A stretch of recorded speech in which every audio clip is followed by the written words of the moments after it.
இன்றைக்கு ஒரு இஸ்லாமியர் பாதிக்கப்படும் பொழுது உடனடியாக உச்ச நீதிமன்றத்தை நாடி அதற்கான ஒரு இன்ட்ரீம் ஸ்டேவை உறுதிப்படுத்தி ஒரு மிகப்பெரிய போராட்டத்தால் செய்ய முடியாததை எங்களுடைய தலைவர் செய்திருக்கிறார் இஸ்லாமிய மக்களுக்காக. அதை நாங்கள் உறுதியுடன் சொல்ல தயார். கத்தியின்றி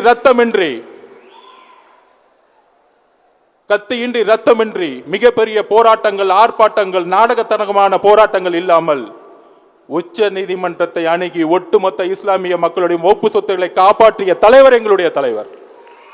இதை நாங்கள் மக்கள் முன் தைரியமாக பதிவு செய்கிறோம். வேற எந்த கட்சியும் பதிவு செய்ய முடியாது.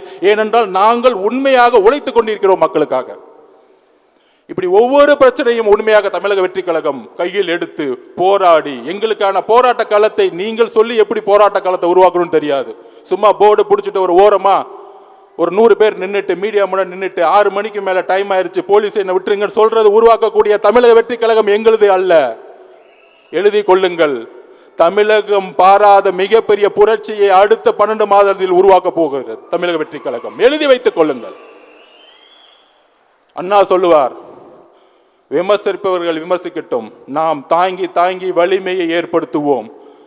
தாக்குபவர்கள் தாக்கி தாக்கி தங்களுடைய வலிமையை இழக்கட்டும்.